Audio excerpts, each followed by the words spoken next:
about the Mexicans. Right? About the Mexicans. I didn't tell you about the Mexicans. You just sort of breached the subject. Broached it.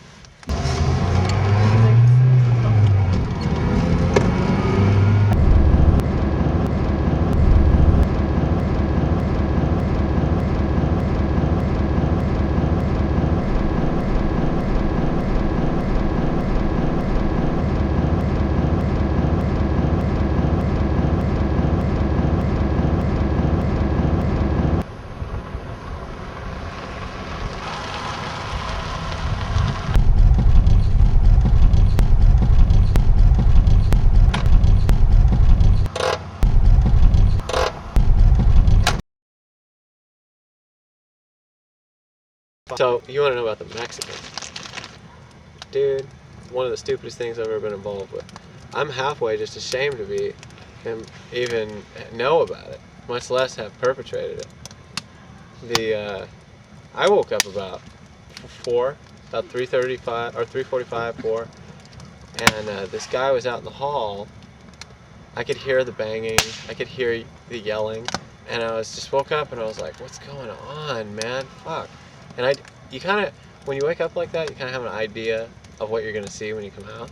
You visualize, you imagine what's there. And it wasn't what I thought it was going to be. I come out there, and there's this kind of, he wasn't small. He wasn't, I mean, he definitely wasn't small, but he wasn't overly big.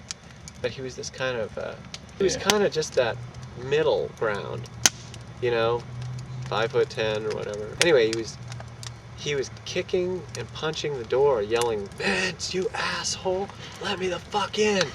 Now, I know there's no Vince that lives at this apartment. It's Adriana's apartment. So I was totally confused. But then I turned, and Augie and Carl, my neighbors, are standing there. Carl is below me, Augie lives up on the 6th floor. And I'm like, what's going on? What the fuck is going on out here? And Carl's like, this guy is just going berserk. He's been yelling out on the street. He's like, you didn't hear him yelling out on the street? Apparently since 2, he'd been out on the street yelling, "Vince!" And somehow now he got in the building. Nobody knows really how he got in the building. But he's threatening to break the door down and beat the shit out of Vince when he gets a hold of him. My first question was, who the fuck is Vince? Because there's a girl named Adriana that lives there. So it turns out, I mean, I'll tell you what happened was Vince was supposed to be house sitting for Adriana. These two maniacs, I come out and like Vince is inside, he's pretending like he's not there. And so I was instantly like, dude, shut up. You know, I just was like, dude, shut the fuck up right now. So I was like, what have you guys done? What's going on?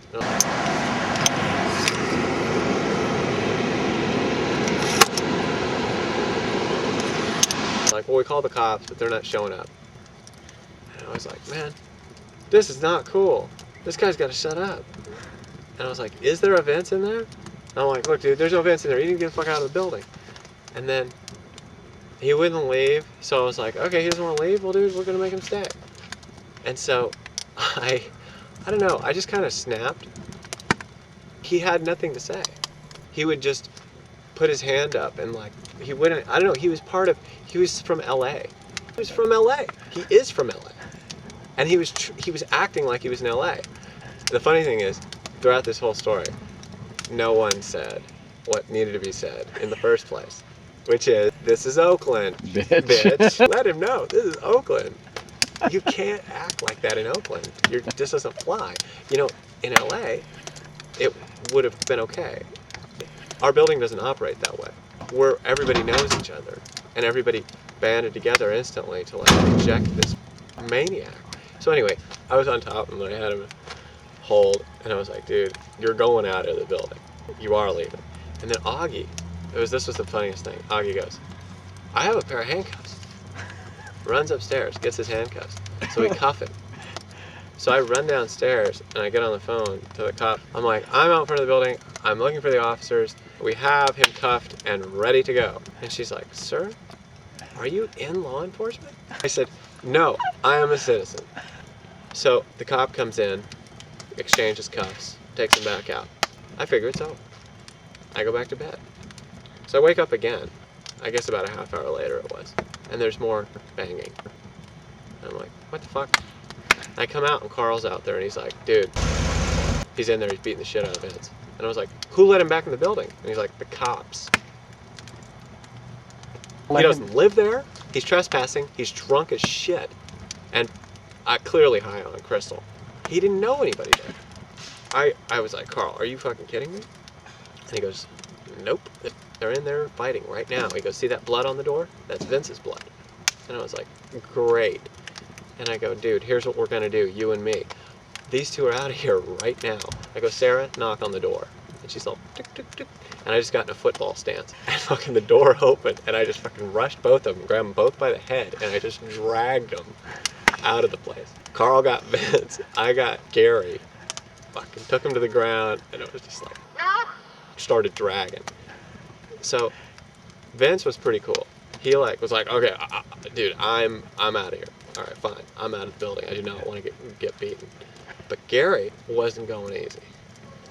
Dude, that guy, and I knew he was tricky because he tried to play like this whole thing because he'd like pretend he was going to be cool and then flip out. We put him in the elevator and all he had on was some tidy whities. So I don't know. His pants were off. That's all I know. This fucker sticks his feet in the scissor gate so he can't open the gate and hooks him backwards so he can't get his feet out of the scissor gate.